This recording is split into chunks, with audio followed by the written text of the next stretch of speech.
course, is all part of a gigantic overview project on the life and work of John Ford, the great director who made 52 films for 20th Century Fox, some of which are the silents. And of course the silents are silent, hence they need music. And so we have undertaken to commission composers to score each of these 5 silent films. I was instructed to come up with a score, a 136-minute score for John Ford's silent feature, and come up with a score that was indigenous not only to the period but to John Ford's basic philosophical approach to filmmaking.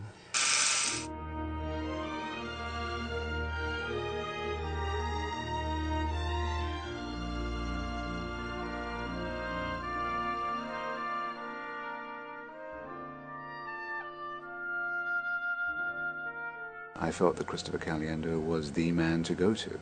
He had done a few silent films in the past, as well as the massive score that he had done for Major Dundee, and I recommended them that they speak to him, which they did, and he was hired. This is the last big action cube.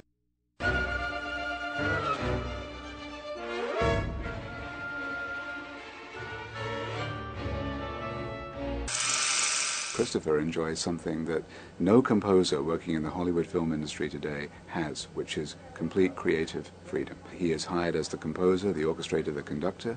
He is also the musical director of the entire project. And so there is no one who's going to tell him how to write the score. They're giving me full swing to be creative. This creates a very unique and fabulous opportunity to be free of any decisions that may compromise the true creative process. So I was able to write exactly what I wanted to, in a sense, try to capture John Ford's metaphysical properties in this film. The comedic sections, you've got to change your personality here. I would suggest, Mike, give me more accent on ba-da-da-da-ba-da-da. Just if you can, Michael, just a little more accent there.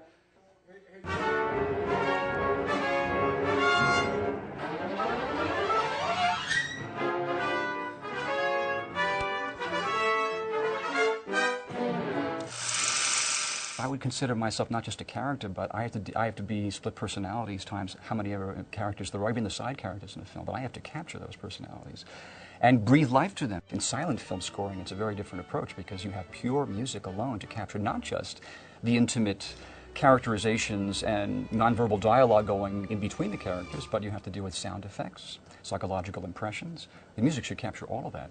So the responsibility is much greater for the composer. There's no competition in terms of sound. In other words, there's no dialogue, there's no sound effects. What you hear is the score that we're recording today in the next couple of days. So there's nothing to hide behind. It's really, most simply, the way that the music can really help the film to tell a story.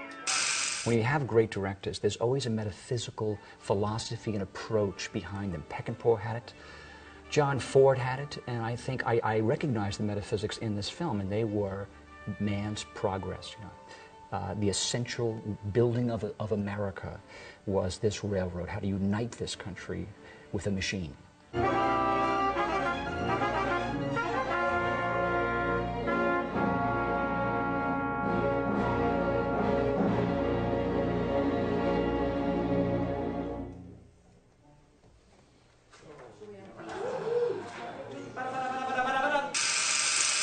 Studio A here at Capitol, we have the best string sound out of all the recording studios. It really sounds warm and full here, a true maturation of a good string contingency. The strings you should be hearing are 30 in number, and we have 12. When we have a large orchestra, they open up Studio B, and they put all of the strings in Studio B and all of the brass and saxes here. So it's wonderful. This is my favorite studio. I love working here. All the famous record guys all recorded here. In fact, we just this past week been working with Barry Manilow here. Every time I walk in here, I think about all of the wonderful things Frank Sinatra has done here. You know, he was the one that got this place established, and I was fortunate enough to do his last duet albums. I did number 1 and number 2.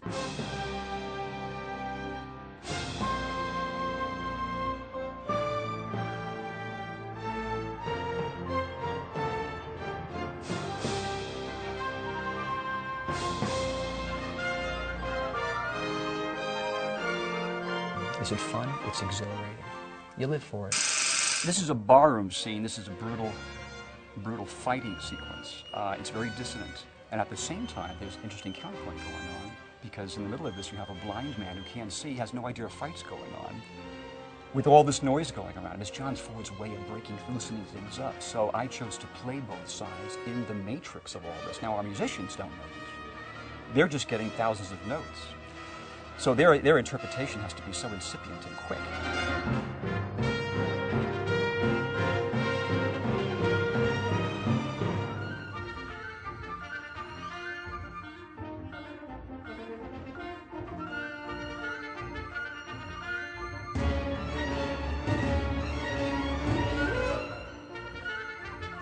A different type of interpretation has to be required. You have to have an eccentric interpretation of the accents, the brutality of it. All that's got to come out of us, or it will not translate in the film.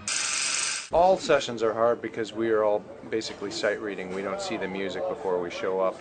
Christopher writes really challenging parts, so that makes this session a real challenge for everybody, but a good challenge. It's really exciting, and he writes exciting music. You have to be really on top of your game and keep looking ahead. This is wall-to-wall music, and it's hard. Christopher writes hard. It's very complex music, so it's just, and we've never seen it before, so it's a sight-reading kind of roller coaster ride. Just lots and lots of notes, and it's a challenge to the player. But once you sort of get into it, then you rise to another level. It's fascinating. Your playing actually becomes better when the score is difficult, like it was today. And so I enjoy it. I really enjoy having a challenge like this. In the right hands, what I think we've done is we have possibly revolutionized silent films, the way we look at them. All of a sudden, the orchestra allows us to preview the film in that way, in a very different manner. If you look at it with the piano soundtrack sounds very dated. We're accustomed to it. It often sounds humorous. But here we have something that covers the full vicissitudes and spectrums of feelings, the whole human canon of expression and meaning. And we're allowed to look at this film in a very different way and perhaps get even closer to the reality of 1924 when John's shooting this film, 6,000 extras. It's like a documentary. When I watch The Iron Horse, it's like you're back in time, in Lincoln's time. So I think it's extraordinary what Fox has done, because it allows us, and hopefully maybe it serves as an impetus to continue doing this. There's much to learn from these silent pictures.